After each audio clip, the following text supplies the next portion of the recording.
is the Page Publishing Book Club. How you doing?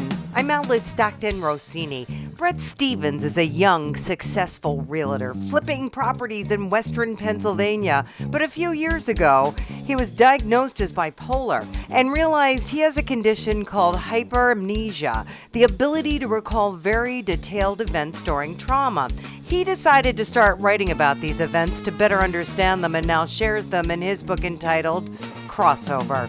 So give me an example of what happens to you. I describe how I go from being a professional poker player to, jumping on cars and kind of like the thinking behind that and kind of walking the reader through, how you kind of break down those episodes and, get to those really scary, bad places. So you didn't even know that you had this? Totally unaware. I had on my third episode is when I officially got the diagnosis. So I was, pretty normal kid in high school, played basketball, went to college, and ended up in a straitjacket in a mental hospital a year or so later. Then I tapered off medication and had a similar episode as I rose to become a top-ranked online professional poker player. And then had a similar situation, very public outbreak of mania. And it wasn't until I moved to Texas and I basically grew a startup company from 2 to 35 employees in Austin. I'm managing, all these people. There's different layers of management that I created. And I end up in the hospital again after, eating pickles out of the garbage can.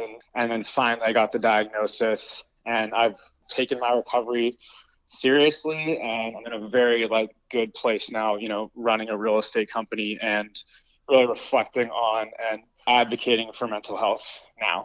When you describe these episodes, they just come out of nowhere. Do you know what sets them off? Yeah. So the first episode, I was in college. I was using marijuana and set it off initially. So what happens is it kind of takes over. The clouds start to form messages. If a traffic light turns from red to green, it means go do something. You're kind of being guided by your environment. And, the songs on the radio will tell you to do something. And so in the book, I hear a song on the radio and I go and do it based off of that with no awareness. You kind of think it's something special and you have it, no one else has it, and no one else could understand. And then, in mine, it was very public, forceful events that kind of got me to the hospital experiences where still even in the hospital, I'm thinking, how do I break out of here? What do I do? Not, something's wrong with me. So it really takes, about 18 months of recovery to really understand wow, I just was in a very, triggered by either marijuana or stress or isolation. In my third episode, I wasn't smoking any marijuana at all. So we kind of figured out through that, I'm bipolar and it's not, a marijuana induced episode. Each person has a very unique experience when dealing with these things. I was very lucky because for some reason, every time I got into a position where it was about to get very bad, there's one scene where I'm standing on a bridge, ready to jump. And for some reason, I was always kind of told to not do it and go back and regroup and, look for your next mission type of thing. So I'm sure, a lot of people, they don't have that built-in whatever lucky thing that I had. And you can kind of see how someone homeless on the street might remain homeless on the street and not necessarily have the thought or awareness to figure out what's actually going on and get help.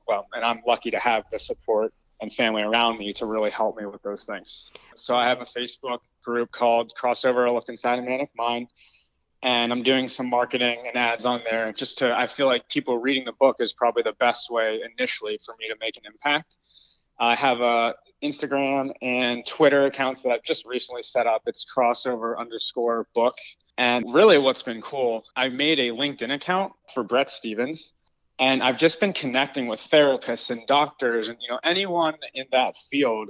And really in about a month, I've made so many connections and I've been asking them hey, would you find this helpful? Would you find this helpful?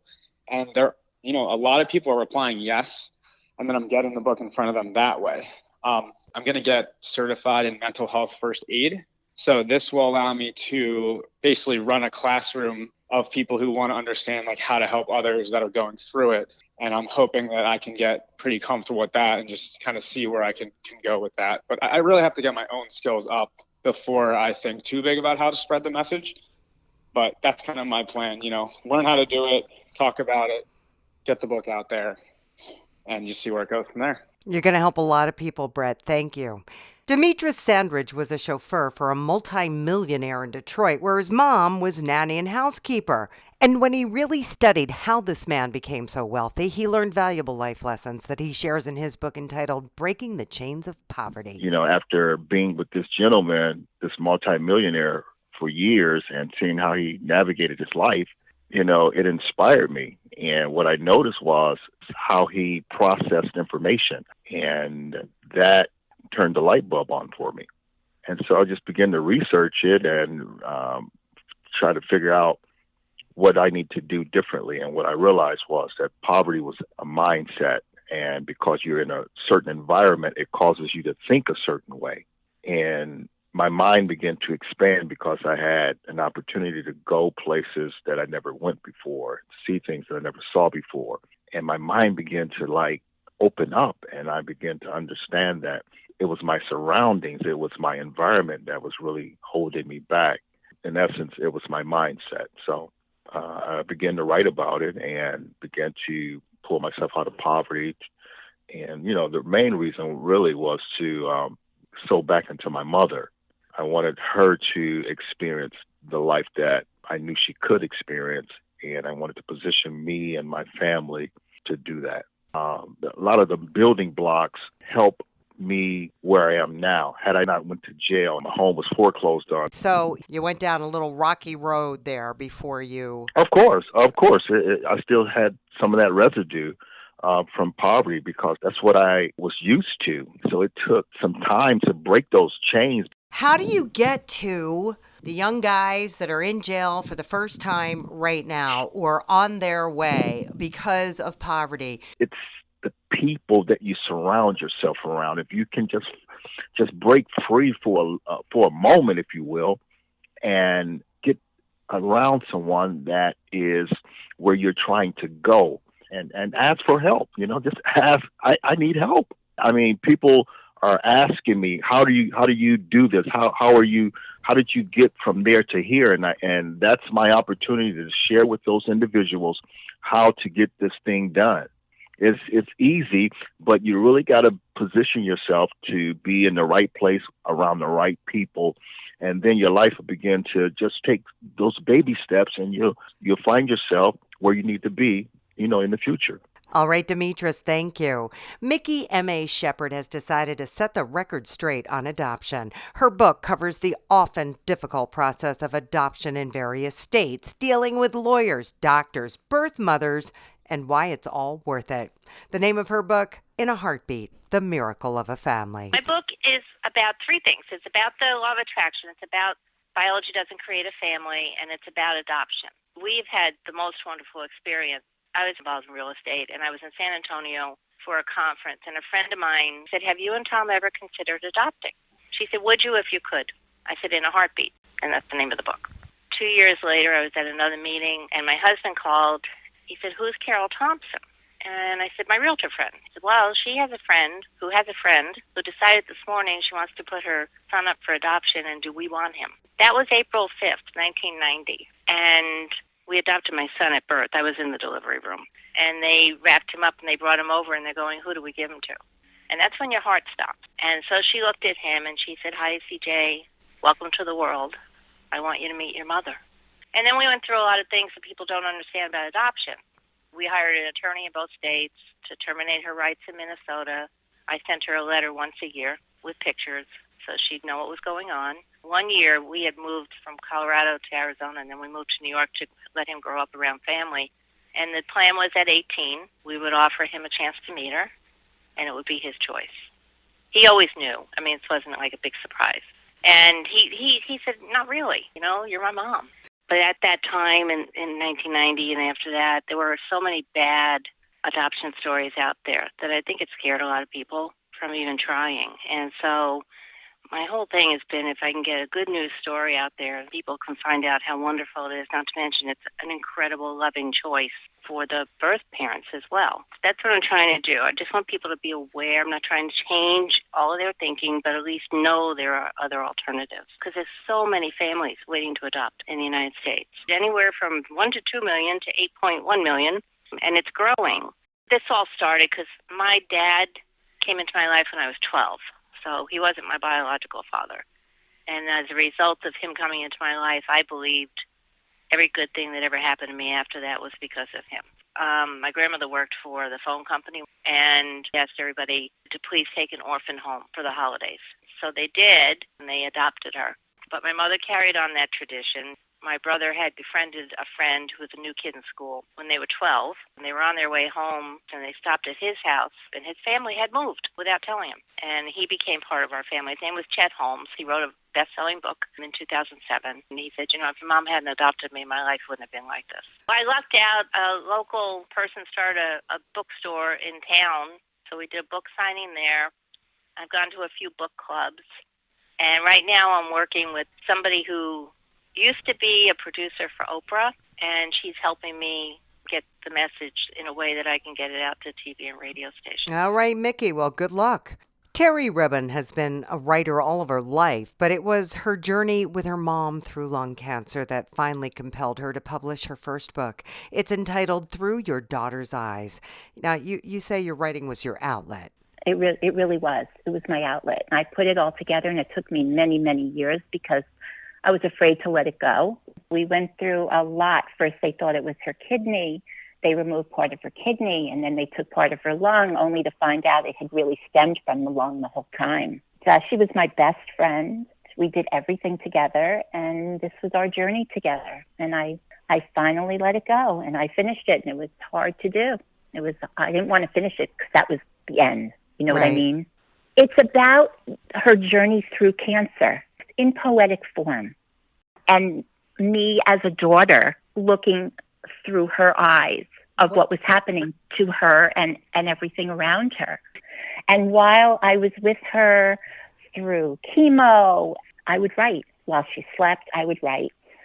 If anyone was going to beat cancer, I believed it was going to be my mother, because she was a fighter. And I wanted this to be for everyone else who, unfortunately, you go through this and you have to gather a strength like there's none other, because what you see is horrific.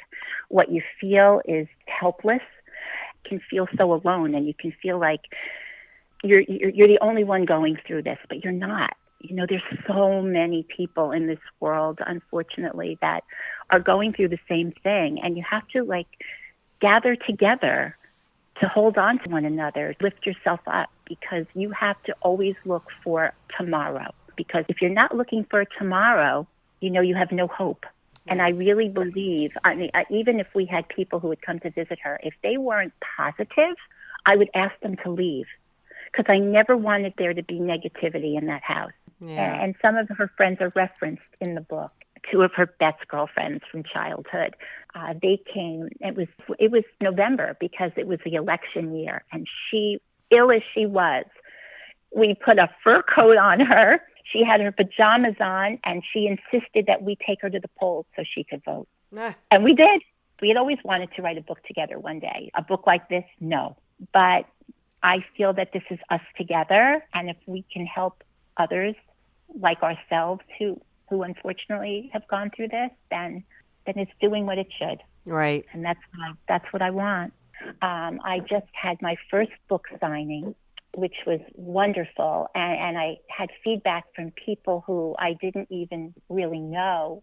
And they just said to me that it comforted them so. And that's what I was so hoping it would do. Terry, you can't ask for more than that. Thanks so much. We're going to take a quick break. Stay with us. This is the Page Publishing Book Club. Attention all authors. Page Publishing is looking for authors. Have you written a book and want to get it published?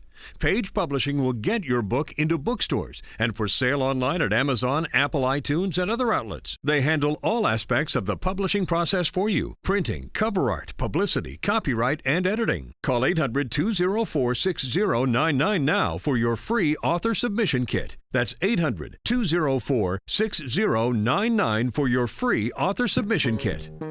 We're back on the Page Publishing Book Club. I'm Alice Stockton Rossini. Gary Schnell is a child psychologist in Wisconsin who started writing in an effort to deal with the suicide of his 25-year-old son. But his book, Consciousness, All in One and One in All, is not so much about loss as it is intended to offer an alternative way for people searching for greater meaning in life to understand our universe. As I say, it started out as an effort to deal with Daryl's death. But what it ended up being more than anything was offering a potential alternative way of understanding our minds, our brains, our consciousness, our relationships with one another, and an alternative view of our relationship with God.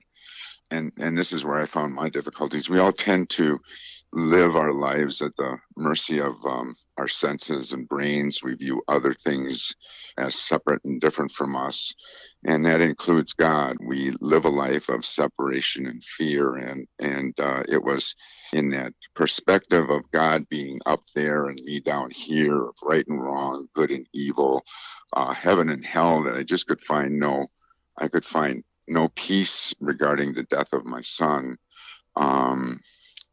It's just how we understand our space-time universe, and consistent with cause and effect of dualistic Newtonian physics. And I got to thinking that with all of my reading, I've come to understand that there is a more inclusive and primary physics, quantum physics, that is not dependent on cause and effect, but on informed probabilities, such that perhaps quantum physics means that, we understand the primary stuff of the universe as more than matter, space, and time. And perhaps the primary stuff of the universe is consciousness and information. And I explore that in the book, that the universe is an extension of quantum physics, entangled, not separate, intimately and mutually informed by consciousness, by God, and that these principles of quantum physics emanate out of consciousness or God. This would permit such things as that we experience every day, like near-death experiences, transplant memories, and all manner of psychic phenomenon, which I explore, that just aren't allowed for in the Newtonian cause and effect paradigm. But it's just so difficult for us to break through this veil of dualisms and Newtonian physics to have such an understanding. And this is where things like meditation come into play. It allows us to consider that our minds and consciousness might be greater than the cause and effect principles that guide the functioning of our brains. And so with the help of meditation, we can begin to change the focus of our brain away from separation and fear to that of an interdependent and empathic mode of existence. And that's pretty basically what I wrote about. And it allowed me to, rather than view God as separate from me, it allowed me to view me as interdependent part of God. And I was able to find much more comfort in that than in my previous outlook on God. Maybe more people will find comfort too. Thanks, Gary. Kiera Scranton is a freelance makeup artist in LA, and she devours young adult novels. She was determined to write one of her own, and now she has. It's entitled A Bad Joke and a Metaphor. I have these two friends who are very, very different from each other, and one of them was always telling terrible jokes, and it became like a thing that was always anticipated. And I had another friend who always very grim and always spoke in metaphors. And one day I was sitting next to both of them, and they were both talking, and the story kind of wrote itself. I started writing it 2015, a couple of years after I graduated from high school. It just took me a long time to finish it. I finished it. Essentially, the book is about Belle and Julian and dealing with their own personal grief. You have Belle, who has lost her mother, and Julian, who just got broken up with. And you see them both dealing with these situations in ways that one could argue doesn't fit. Belle treating her mother's death like a breakup, and you have Julian treating his breakup like a death. And you have a really tragic subject that I kind of tried to make comical. And I just wanted people to understand that you don't have to always think of things in terms of, oh, well, it could be worse. I really hope people read the book and realize that they don't have to minimize their experiences with loss or grief. Like, people deal with things in different ways, you know. Belle has to learn to deal with her loss and kind of acknowledge it. And so by the end of the book, after her and Julian kind of become friends, she kind of has her big moment of acknowledging what happened to her mother. And Julian has to kind of do the same thing. He sort of has his moment of, oh, I guess it's not the end of the world. But what happened to Belle was really serious, and she's not really taking it seriously. So they kind of help each other through it. The book is catered towards young adults. So I really wanted people in my age range or younger to, like I said earlier, like, learn to not minimize their experiences when they think about how things could be worse. That doesn't mean that what you're going through isn't painful for you. I just want people to be able to relate to this story and feel heard. And doesn't everybody deserve to be heard? All right, Kiara, thank you. Ronald Carter is a retired New York City bus driver and cabbie, and he pays tribute to his mom and all women in his book entitled Only Women Can Save the World. I felt so bad that women blew it. Women blew it in 2016? Yes, they did. Listen, it's a woman's world now. Men just run it. And as we see, man's thinking is totally out of control. You mean to tell me man wants to pass a law that if a woman is raped or molested, that she has to have that baby or die? What kind of man have a hatred for a woman when his mother had to give him life? There's nothing greater than mother. I mean, it's totally bad for women in today's world when it shouldn't be. You women still going for the brainwash that you are inferior, you're not the superior being.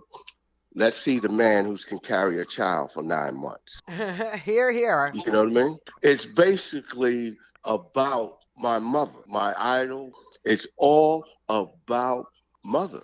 Your mother represents your first model of woman.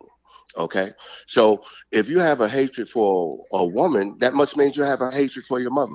It's basically an essay about how my mother influence made me the man that I am, and how you as a woman have to be of my mother's character. I mean, take no mess from no man. Take no mess from no woman, and definitely take no mess from no child. This is what's wrong in America now. I'm in the cab transporting a mother and a son. The son must be 8, maybe 9, maybe even 10 years old. All of a sudden, the son screams out, "You don't buy me these Air Jordans, I ain't going to school." Now, the first thing came to my mind, my mother would have choked you, boy. You can't tell this woman how to spend her money. My mother was like a Marine drill sergeant, never absent, never late. My entire school career, my entire. My mother was 5'2", 5'1", 250 pounds, with big hands, and will choke you. Okay, listen, I was scared of that woman for 14 years, and my thinking, my personal feeling, if you women don't come together and we don't get a woman president in 2024, this world can end. I mean, women do the same job, get less money. Why is that? Okay. Why is that? Why is that? Equal rights, all these things. Do you think that the abortion thing would exist if Hillary was president, won, the presidency? Yes, because you women got to come together and make this happen, man. I don't want the world to end. I'm 63. These are the best years of my life, but man in control, we can lose everything. The women got to come together, form the Women's World Fund. Every woman in the world contributes to it, and you back that woman, 2024 she gets in. All right, I'll take your word for it. Thank you. Finally, John Waller did a lot of technical writing as an organizational development consultant in Colorado, but in his book, Washington Park, A Jewel Among Peers, he spreads his creative wings with a pictorial treatment of one of his favorite places. And I'm a shutterbug. I'm a photography nut. And so every time I went to the park, I would take a camera with me. And over a period of about 15 years, I accumulated thousands of pretty nice pictures of this park in spring, winter, summer, and fall. And I started out just categorizing the pictures to put them in some sort of formal presentation. And in the process of doing that, I found myself thinking this might make a pretty nice coffee table book. And here we are. Beneath each caption, it has a description of what the reader is looking at. It goes through the timeline of when the park was developed and all the changes and who the primary architects of the park were. And I've also put in some poems. So how does this park compare to other parks, across the country? Like, how does someone in California or Arizona or New Jersey relate to this? Right. Yeah, that's a good question. It was put on the National Register of Historic Places in 1986. And many portions of the park, particularly the northern end of it, were designed by the Olmsted brothers, which, of course, are the sons of Frederick Law Olmsted, who designed much of the acreage in New York Central Park. It's about 168 acres, 10 blocks, and you could spend 5 or 6 hours just exploring all different corners of the park. So it's one of Denver's, if not the nicest park in Denver. A lot of people actually compare it to Central Park on a miniature scale because there are multiple bodies of water.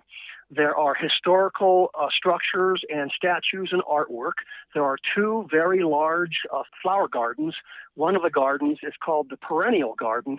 It has 54 individual flower beds, and 25,000 annuals are planted there every year. Marketing, I've done a number of things. It's called Nextdoor, social media site assigned to certain zip codes or certain neighborhoods, told people within my zip code about the book. And then there's 3 circulars that are distributed throughout the neighborhood, paid for advertisements in those. And then I donated half of every book sale to a nonprofit called Friends and Neighbors of Washington Park that is dedicated to the preservation and maintenance of the park itself. So when all is said and done, I get 75 cents per book. This is not about money for me. It truly was kind of a labor of love. Well, John, I can't think of a better reason to write a book. Good for you. Thank you for joining us. Thanks to all of our authors. If you missed anything, just go to 710WOR.com and download that podcast. I'm Alice Stockton Rossini. I'll see you next time.